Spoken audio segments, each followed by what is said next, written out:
FM condemns U.S. for violating international obligations by sanctioning CBI GovernorTEHRAN. FNA, the Iranian Foreign Ministry in a statement on Wednesday deplored Washington for violating its international rules by imposing sanctions on Governor of the Central Bank of Iran, CBI, Valiollah Seif. The U.S. Treasury's enlisting the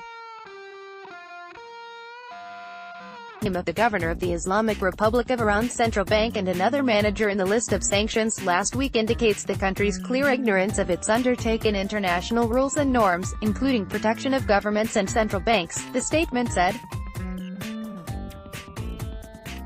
The U.S. administration's performance shows that it attaches no value to the international obligations, it added.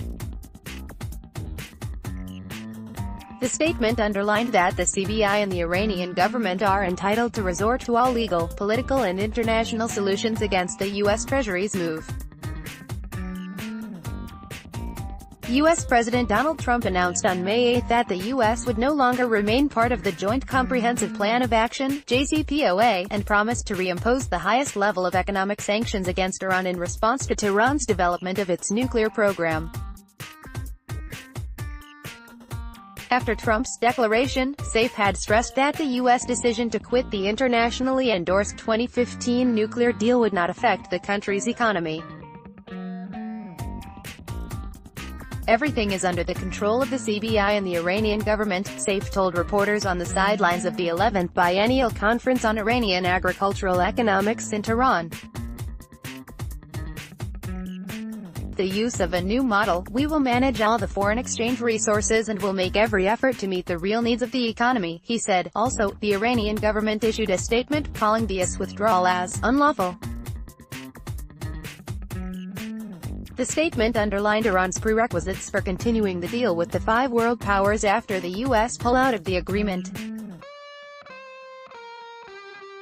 Iran, as a country that has remained committed to its legal obligations, will pursue the U.S. government's decision to withdraw from the JCPOA as provided by the mechanisms and provisions of the accord, and if the U.S. withdrawal is not fully compensated and the full interests of the Iranian people are not met and guaranteed, as stated in the accord and as outlined by Iran's leader on the 9th of May, it will exercise its legal right to take whatever reciprocal measures it deems expedient. Other parties to the JCPOA, and especially its three European signatories, must take necessary action to safeguard the accord and to implement their commitments, which they proved incapable of fully performing even while the U.S. was nominally a party to the deal, due to the obstructions by the Trump administration, and to proceed from giving pledges to taking practical action without any preconditions, it said. None of the provisions or time frames within the JCPOA, which were the subject of 12 years of negotiations, are negotiable in any manner.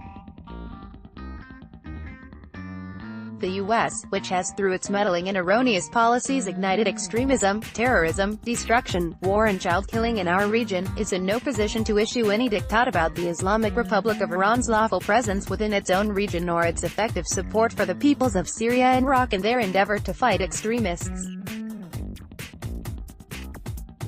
The U.S. and its allies, which through their support for the regime of Saddam Hussein, including equipping it with chemical weapons and the most advanced military equipment while blocking Iran's access to any means of defense, victimized the Iranian people for 8 years, and currently turning our region into a powder keg through their sale of hundreds of billions of dollars of useless advanced weaponry devouring the financial resources of the region, are in no position to impose restrictions on the Islamic Republic of Iran's lawful means of defense, including defensive ballistic missiles which have been designed to carry conventional weapons based on the bitter experiences of the war with the regime of Saddam Hussein. Indeed, such efforts explicitly violate the principles of international law, and the Islamic Republic of Iran's legitimate right to self-defense under Article 51 of the United Nations Charter, it added. As announced by the President of the Islamic Republic of Iran on the 8th of May, the foreign minister has been tasked with the duty of taking the necessary measures to obtain required guarantees from the remaining parties to the JCPOA as well as Iran's other economic partners, and to immediately report the results of this mission. Meanwhile, the president of the Atomic Energy Organization of Iran has been tasked with taking all necessary steps in preparation for Iran to pursue industrial-scale enrichment without any restrictions, using the results of the latest research and development of Iran's brave nuclear scientists. The people of Iran will with calm and confidence continue their path towards progress and development, and the government of the Islamic Republic of Iran has foreseen all necessary measures to facilitate this under any circumstances, the statement continued.